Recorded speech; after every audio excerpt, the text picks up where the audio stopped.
Hi everyone, the holidays are here and I'm asking for your help to put smiles on the faces of the children this season. All through this month and until December 8th, I'm running a Toys for Tots fundraiser. Donations can be made through my Ko-fi page, and all funds raised will go to purchasing toys for children in need this holiday season. Click the link in the description below and help give a child a Merry Christmas. Click the link in the description below and we can all be Santa Claus this year. Yo, Joe! He never gives up, he's always there, fighting for freedom over land and air. G.I.Joe! Hello everybody, Mac here. Welcome back to the show. It must be Sniper Week here on the show because what we have here is the G.I.Joe classified Nightforce Shooter, who is the sniper of the Nightforce. And this figure is really special and really unique for a number of reasons. First of all, Shooter actually appeared in the very first issue of the G.I. Joe Marvel comic way back in the 80s. There was a computer screen that had all of the Joes lined up when they were figuring out what team they were going to put together, and way over on the right side of the console was a face, and it just said Shooter underneath, but there was a hand like over the face, so you couldn't see who Shooter actually was. Later, in one of the other runs of the comics, I can't remember if it was Devil's Due, IDW, or Image, but there was an issue where Shooter actually appeared. And I never read the issue, but I've seen panels. Unfortunately, she was brought in and quite literally taken out in the same issue, so she didn't really have much story to tell in the comics. I'm kind of hoping she'll show back up, you know, in this relaunch with the G.I. Joe line, but we'll have to wait and see. But what we have here is the very first figure incarnation, as far as I know, the first figure incarnation of Shooter, which is really cool. And she is part of the Nightforce now. Also, you may remember that a lot of the sub-teams, the subgroups, I keep boxed up, like Python Patrol, Tiger Force, a lot of the Crimson figures, with the exception of the Crimson Guard, pretty much all stay in box because I just open up the main version of them. With Nightforce, however, the figures we've gotten for Nightforce, we've gotten the Nightforce releases before the standard releases, and that's kind of cool because it's kind of like, no, this is who they really are. You'll see the rest of them later. So I have no doubt that we will get a standard release of Shooter and probably Big Ben and the other Nightforce figures. And we have a pretty decent Nightforce set up already that we have Big Ben. Now we have Shooter. We have Ripcord and Crazy Legs coming. We have one more that I can't remember, and it's driving me crazy right now. But I know there's one more on the way. So, I really dig what they're doing with this. I like the aesthetic. I like the color scheme. So, Nightforce is going to be the version I open, and then whenever we get the standard releases, they'll stay boxed up. So, what we have here... Oh, and the Nightforce is a Walmart exclusive right now, and I believe she is still available on Walmart. She was part of the Collector Con, so I will put a link to that in the description below, as I always do. So, taking a look at the box, we have a real nice photo of her right here, with some artwork of her down here. We have an image with her accessories up top. We have the Nightforce logo. We have the G.I. Joe logo. Like I said, I'm rare. I'm going to miss this windowless packaging. We have the image of her on the side. On the back, we have just some toy shots of her figure, what she comes with, some highlights of it with the tattoo, and we'll have to take a look at what that is right there. And then we have our barcode, image of her, G.I. Joe logo up top, barcode on the bottom. So, without further ado, let's get this open and let's take a look at Hasbro G.I. Joe Classified Series Nightforce Shooter. And now here she is, Jody, out of the box, and putting the tape measure to her, we can see that she is pretty much just at 6 inches tall. Now this does make her taller than a lot of the Hasbro female figures, but she's still short in comparison, and we'll see that later when we do size comparisons. First off, I want to take a look at this head sculpt. Now, a lot of times I really like it whenever they do sort of like a neutral face, and this is exactly what I'm talking about. This is a neutral look, but it is a look that means business. She has her eyes on the target. Look at that. That is a neutral look, but it is a look of intensity. It is a look of concentration. It is a look of focus. This is a great great head sculpt, face portrait for a sniper character, right up there with Lowlight. Like, seriously, I can't wait to see these two side by side. This would be a good team. I think they look really, really good. I love the skin tone. I love the eye detail. Thankfully, mine both seem to be looking forward. I really like the eye detail on there. The head, or the hair sculpt on here, and there are multiple choices for this, which we'll see in a moment. I really like that. There's like a lot of really good detail in here. Once again, I think this is a matter of Hasbro just really kills it with the figure, and then we'll take a look at the accessories. Now, there is some reuse here, that these are the legs from the movie Scarlet. From the hip joint right here down to the top of the boot. This is the Scarlet legs. I don't think the torso is reuse. The arms may be reuse from Lady J. I haven't looked yet, but that is a possibility. I'll have to take a look at that and let you know. But the boot, from the boot cut down, is new. From the knee to the hip is reuse. I believe the torso is new, mainly because of like this whole chest piece right in here. The arms may be reused. But she looks great. Like, she has a very distinct look. I love this front chest armor. I love the knife sheath up here. I really like the color, the aesthetic of Nightforce. I know it's just black and grays, but it works so well and looks so good.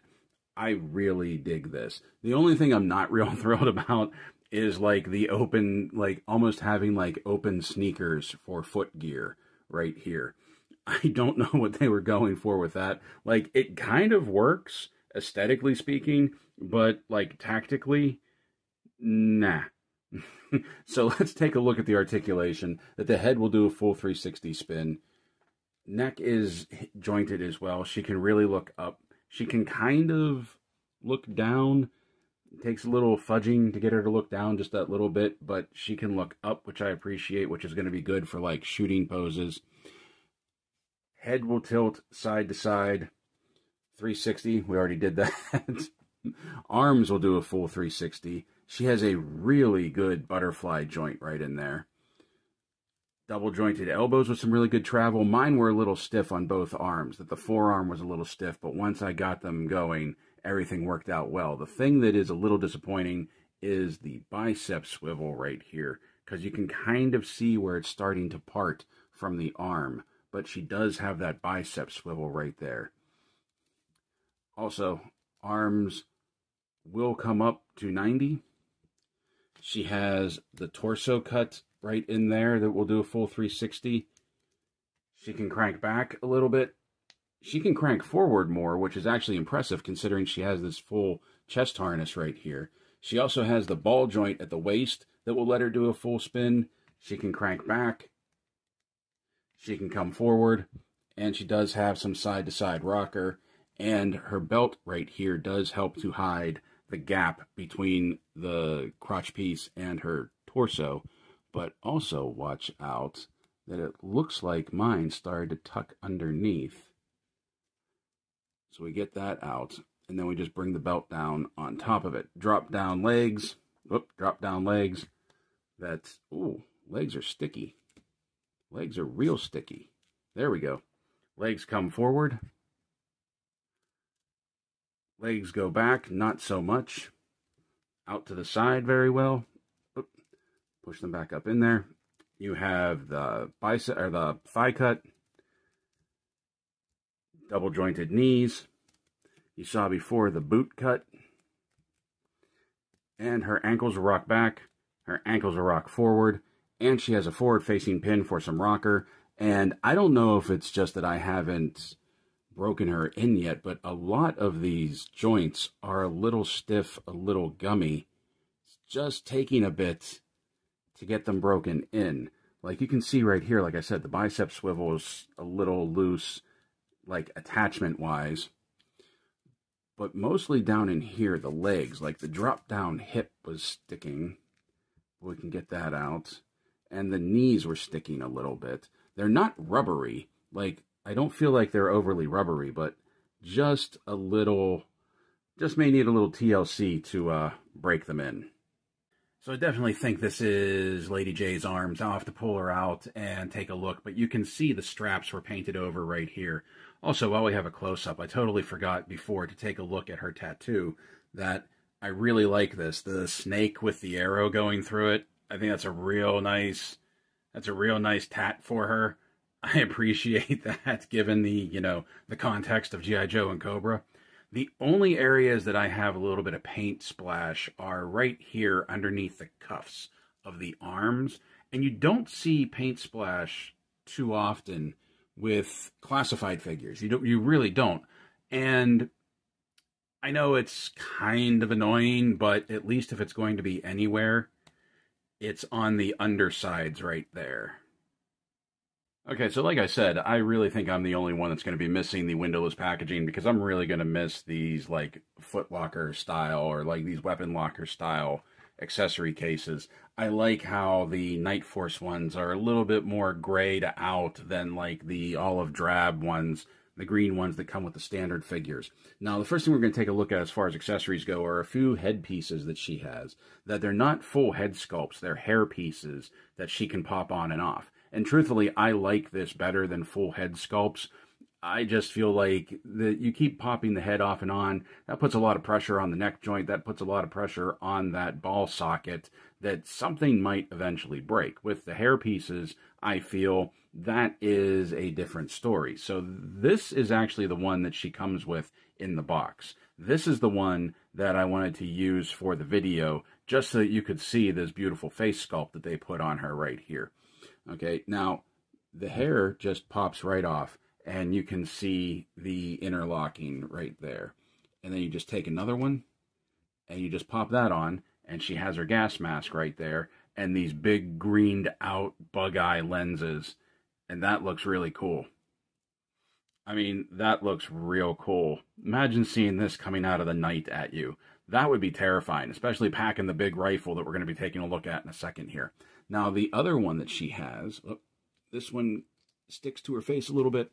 The other hairpiece that she has that I think is really nice is it's kind of a play on this first one that her ponytail is less pronounced and is tighter to her head, but also her bangs right here. Her bangs have been taken out of her face to give her a clear line of view, and they've been braided back through her hair. And this, other than the gas mask, this may be my favorite hairpiece that she has. And this is probably the one I'm going to use for display purposes because I just like this. I like that she would braid her hair back, keep it out of her eyes, keep everything tight, conformed down. This just looks all business to me, and I really like that look. Like I said, I like how the hair pieces are interchangeable. I think that's better than just having like full head sculpts, especially when you don't need it. Like this face portrait, like we said, is just spot on.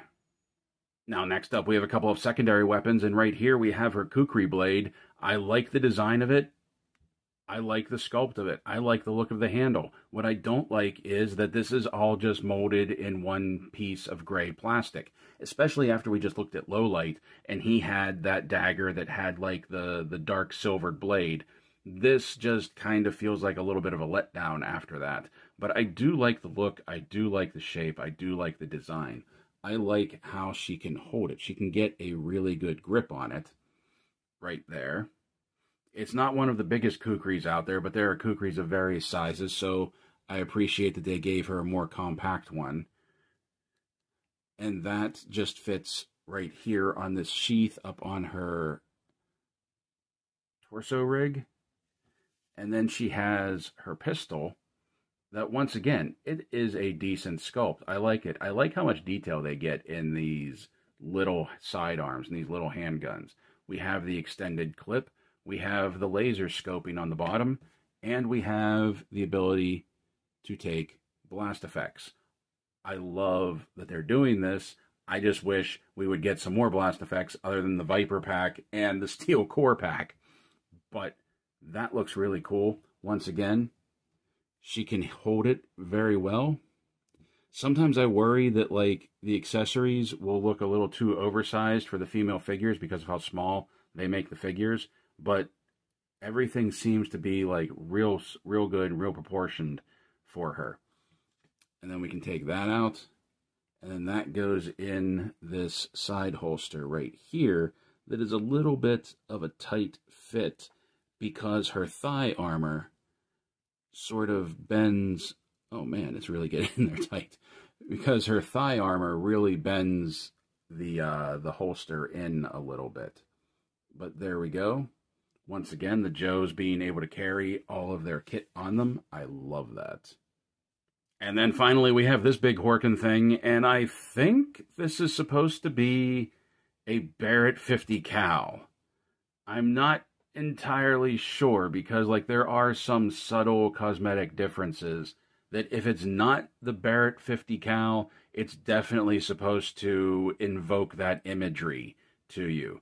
This is a big piece. You have the muzzle brake right here. We do have the sort of banana clip that will pop out. Only one magazine, but it pops in and out very well. And I really like, let me pull this back out. The way that it grips the clip, the way that it grips the magazine, rather, it really holds it in there tight. That, like, I keep going back to Snow Job's sniper rifle, and that clip, that magazine keeps falling out. I'm glad this one is in there nice and tight. Now, what is this missing, you may wonder? It's missing a bipod. A rifle this big, this heavy, she needs a bipod with it. And I'm kind of upset that it doesn't have the bipod swinging down right here. I mean, other than that, I think it looks good. The body of the weapon itself, while it's not completely stiff, it's not nearly as gummy and flexible as low-light sniper rifle, except for the barrel. The barrel really has some distortion issues that, like, you can heat that up and straighten it, but it may just be a matter of time before it starts to droop on you again. And once again, the barrel is designed to accept blast effects right there. That looks cool. I like that. That looks real cool. Now, amazingly enough, I thought this was going to look ridiculously huge in her hand, but she can actually get a really good firing pose with this.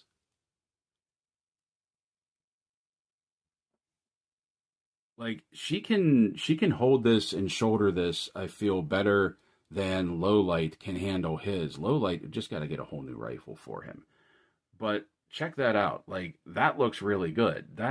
I'm kind of impressed that the figure doesn't look ridiculously small carrying this thing. I mean, it's a 50 cal. It's going to look big no matter who's carrying it. But with the size difference of the female figures, I was really worried it was going to be out of proportion. But I think that looks really good. Now, she doesn't have to lug this thing around in her hand all the time, because we also get this piece right here that fits on her back, that you can just put that on, put it at an angle, and then it cradles and locks in. The peg comes through the trigger guard, and then the cradle holds the barrel, and she can wear that on her back. Now, minor nitpick, whenever I see somebody carrying one of these things, it's actually in the opposite direction. That the stock is, like, sort of way down here with the barrel up in the air. And I can imagine that's how you would want to carry it, because you wouldn't want to keep jamming your barrel into the ground. So, minor nitpick, wish they would have flipped that around, but it's a figure, I can deal with that. Because even if you do try and flip this, then it's huge. It looks ridiculous. And then you're, like, trimming trees while you're walking by. So, that works. And now for size comparison, here she is beside the two figures that helped make her. We have the G.I. Joe Classified Series Snake Eyes movie Scarlet and Lady J. And you can see that she's not quite as tall as Lady J. She's a little bit taller than Scarlet. Scarlet is still, like, the smallest of the line. Here she is beside G.I. Joe Classified Series Lowlight and Stalker. Here she is with McFarlane Toys, DC Multiverse, Superwoman, and Arkham Knight, just because I like to bring them out every once in a while.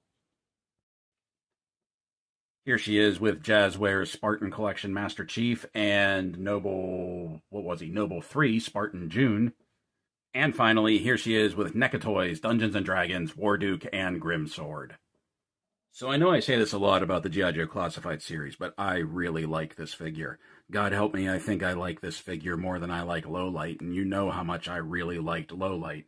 Yes, there is reuse here, the legs and the arms, but it all works together very well. It all looks very good, and I think what ties it together is that new torso piece. I like the look of her. I like the paint scheme. I like the new sculpt that they gave her. I really like her face portrait. I think that is a great look. That is an intense look. That is a focused look. That is the look of a person that means some serious business. And I think she'll fit in great with the rest of the Nightforce once we get more Nightforce figures in. I really like what they're doing with Nightforce. It makes me want to go find a Night Ops Steel Brigade figure from the Valaverse, because I kind of didn't do that when it was out. But now I kind of want to put Hard Deck in with the Nightforce. I like that instead of other head sculpts, she comes with hair pieces. I really think that's going to put less stress on the joints, and I think it's easier. It's easier to store. I just think that it's a better option rather than having different heads that you pop on and off. I like the different hair sculpts. That gas mask is really cool. I don't know why the Nightforce figures all seem to come with a gas mask so far, but it's really cool. I dig that. I like those big like metallic green, shiny, reflective eyes on the gas masks. The rifle isn't nearly as big and ridiculous looking as I thought it was going to. On that box, it makes it look like that rifle is almost as tall as her, if not taller. So I like that it's oversized. It's definitely supposed to be like the Barrett 50 cal, but it works. It works for her. It's not too oversized. It's just big enough that you know this isn't something that she's just going to hold up and shoulder fire. Which makes it all the more infuriating that they skipped out on the bipod. Like for a hand cannon that big, it should have a bipod. She doesn't even come with a backpack, unfortunately, that she could like post the rifle up on the backpack. All in all, this is a really good figure, and I know people had a problem getting her initially because of the Walmart exclusivity. I do believe that she is available for Walmart. I'll put a link in the description below. Check her out. I really like this Nightforce. A lot of the subdivisions I keep boxed up, but Nightforce, like I said, I'm opening up. Really like this. Now, at the beginning of the video, I forgot my new mantra of comment, like, and subscribe. Like I said in the last video, it's going to be a little awkward. I haven't asked for this stuff in, like, years, so now I have to get into a groove of remembering when. But seriously, all of the interaction really helps with the algorithm, really helps get the channel around, really helps it grow, and I appreciate all of you. So play well, my friends. Stay safe, stay healthy, and as always, thank you for watching.